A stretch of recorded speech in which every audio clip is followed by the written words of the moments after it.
Okay, before I get into the details of this video of the 5 reasons you should be using Excel for repetitive calculations, let me set the scene for you guys. Let me tell you the story of what happened to make me realize these things, okay? So I get a call in the morning, right? It's morning time, just started, clocked in, working from home right now. And a project manager I work with frequently, he needed some help. And we do a lot of projects at my job where maybe I'm not the engineer that's designing it, right? Sometimes we're helping other engineering firms, in terms of we install. So sometimes they'll have us look at the other engineering's drawings just to make sure install and, buying equipment and things like that everything works out, right, as far as best for our company. Because, a lot of times you can submit changes and RFIs and things, for different things to be cheaper or, just a preferred method that we like. So I get the call from the PM and I'm like, okay, hey, good morning, and he's sounding a little rushed and he's like, okay, I need your help with something and I'm hoping you can help. And I'm like, okay, tell me what's going on. So he begins and he's like, we want to change some things, these feeders. We want to change them from copper to aluminum. Well, of course, when you change something from copper to aluminum, there's now new things you need to consider because the amperage and capacities are different.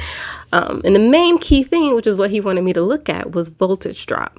So I'm thinking, all right, yeah, I can help with voltage drop and, confirm some things of us changing over to this new, to aluminum from copper.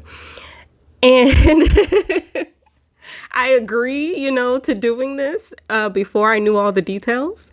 Then he continues further saying, yes, for this project. And, he's telling me I know enough about the project to kind of know, that's a pretty big project. So I'm thinking, we're looking at feeders and it's not going to be that much is what I'm thinking. Like, it's not going to be that much. I didn't design this, of course, so I wasn't fully aware of how many connections and feeders we were actually going to have to look at. But basically what ends up happening, he's, I'm going to send over the file. We've already kind of typed up what we think, in Excel, thank goodness, in Excel, what we think the new feeder sizes will be. So I'm like, perfect. Like, send over the file. I'll take a look at it.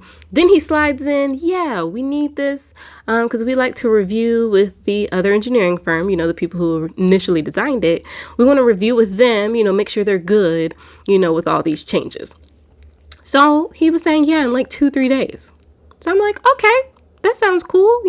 Voltage drop, simple enough. I mean, there's ways that you can calculate it manually. There's online calculators for voltage drop that people use all the time. Like I'm thinking, oh, okay, it's not going to be that long. He sends over the Excel file. There are 279 feeders to review. 279. I'm just going to round and say 300. There were 300 feeders to review. All different voltages, all different, of course, lengths because it's a high-rise building. So all different voltages, all different lengths, all different amperage. Like nothing about any of these were consistent across anything. Like you may have gotten the length that was pretty consistent, like if they're in the same electrical room, but you're still dealing with, of course, all of the different stuff. So different sizes of amperages and stuff. That was just an alarm going off. But yeah, I look at the list and I'm like, that's a lot.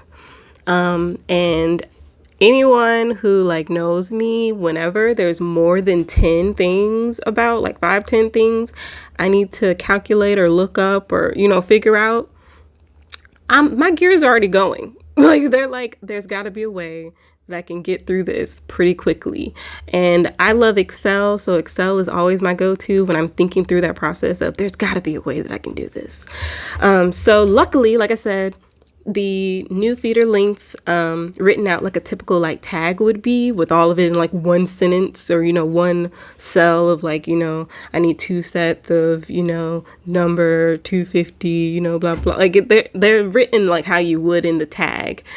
So I thought of, okay, I just gotta do the little extraction of some kind, this information, get the stuff I need. They gave me the lengths, they gave me the voltages. I had to go search through drawings to get the panel amperages and things like that, the equipment amperages. But I mean, most of the stuff was given to me in Excel, thank goodness. So I was like, of course, I'm going to stick with Excel. I'm not going to manually, go in and calculate or look up these things.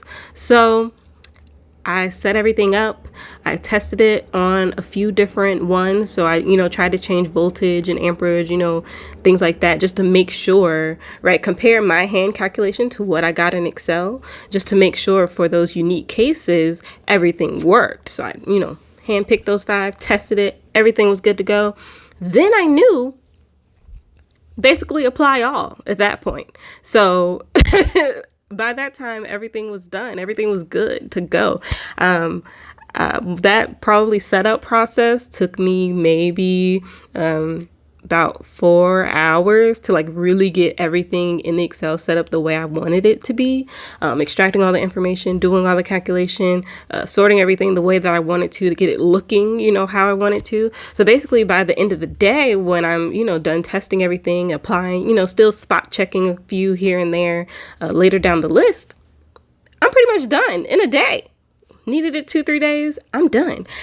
And I remember, just thinking about it man, if I had taken all that time, hand calculating, I would still be hand calculating or in the online computer, inserting and, all that stuff. And I know I would have probably messed up, or I would have got stir crazy and just stopped really paying attention to details. And that wouldn't have been beneficial to the project or just to the outcome overall. So Excel was my way to go, was my solution, and I'm glad I chose it.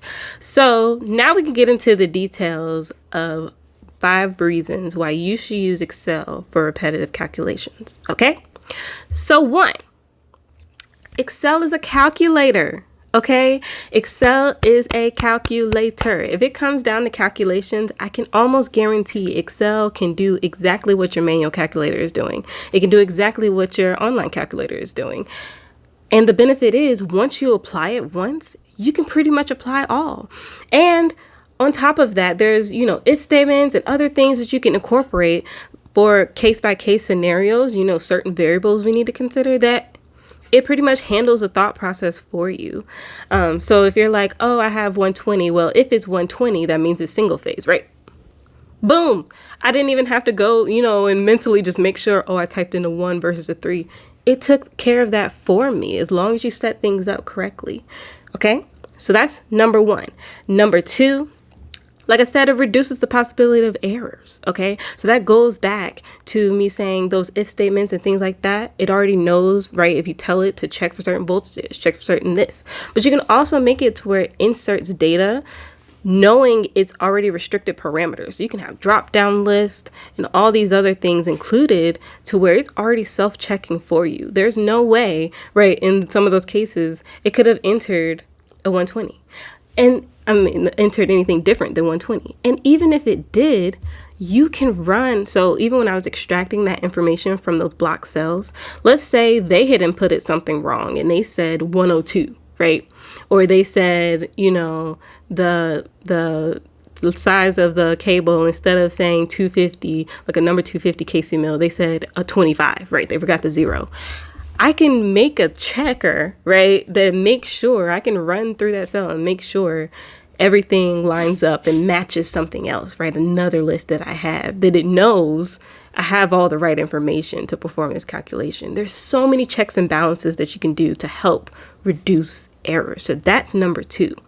Number 3, it reduced so much the amount of time that it was going to take for me to complete these calculations. Like I said, I finished all those in a day. 8 hours. And normally when you're doing those calculations, it would take you far longer to do 300 of them, right? Because you're having a single input,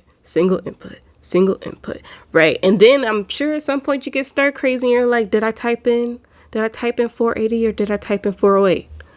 uh-oh, right? Did I change the setting? Oh no, it's been doing it saying 2 sets the whole time when I meant to change it back to single, right? Now you have to recalculate and figure out where you messed up, right? Where you forgot to change one setting or where you inputted one number wrong. That's all Verdos too, right? That helps you save time, not having to go back and check your work. Like you can check the Excel, right? That's one thing. That's just updating a formula, making sure the formula is working properly, but not having to fully, completely redo your work. Because once you change the formula, apply all. It applies to all of it. So that's number 3. Number 4, it makes the information so easy to review and share with others. When it's in Excel, think about how easy it is to send an Excel file. Now, if you had to explain information about a calculation or something to someone else, especially if they're not an engineer, okay, they don't want to see formulas written on a sheet of paper. Okay, how else are you going to convey to them, I took this, I did, these things, it gave me this output, right? Excel is such an easy way to show that transition of what happened, to easily spot and point out what affected the outcome. Okay, because think about it. I was looking at voltage drop. I know, right, me personally as the engineer, that the length is what affects the voltage drop a lot, right? How far that distance needs to go for that certain wire. But now I have it in Excel broken out to where it's showing, okay, the PM or whoever I was explaining to, the EOR, even if I was talking to them, so the engineer of record, the person who's actually designing the project and over the project that I'm helping review this with, if they say, okay, well, I know, I'm now able to explain to them that the length is the biggest problem for, these certain cables, right? So now we're able to have discussions and review, right, the information I'm able to provide and show in the Excel to show them, okay, these 10 items, if there's a way that we can, make their lengths shorter, we've solved the voltage drop issue. I mean, Excel helps you have the chance to review the information the way you really need to make good decisions versus you having scattered, numbers kind of everywhere. It gives you the chance to look at it in the table and say, okay, if I filter, right, shortest length to longest length or highest voltage drop to lowest voltage drop, I can now observe those trends and see what's going on. And like I said, it's so easy to send. I could just send that in an email, make some explanations. Or in this case, I actually had a meeting with the other engineers, right, from the other firm.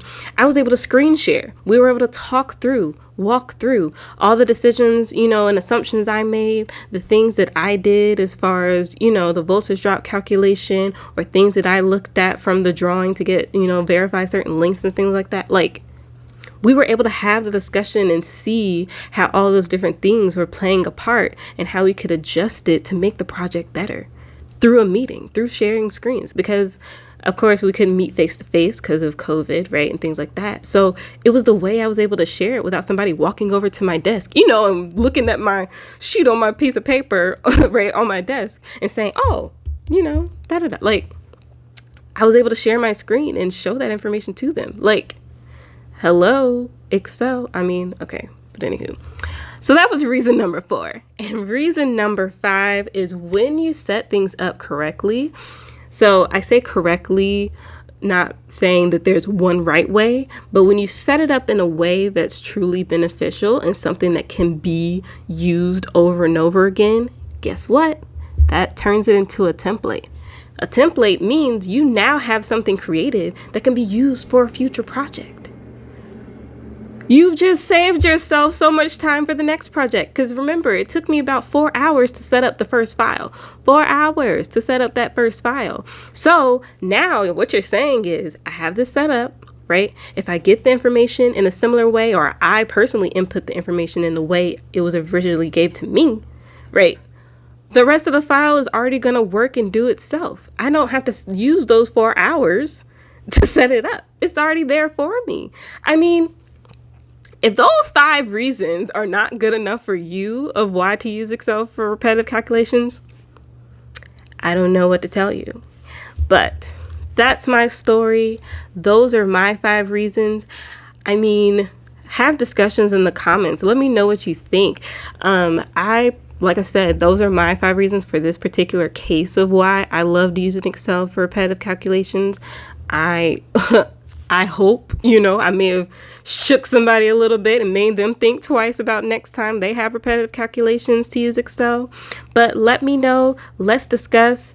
In the link below, you can find out where to follow me on other platforms. Also, any information that I have about upcoming events or memberships or things like that should also be in the link below. If they're not there yet or anything is outdated, I will be updating them as soon as I can. But yeah, I hope, man, that's all I'm trying to do here. Okay, Skillet. I just want to take my experiences, share them with you guys, and hope, to just help people elevate their skills. And if you're a person, the story was good, but you really want to learn how to, do that type of thing, how to actually use Excel to its full advantage for repetitive calculations, there should be a link below as well for you to reach out to me. And we can actually set some things up, and I can, let you know the pathways I'm starting to connect for how to get that information to you. So thanks for watching. Come back again.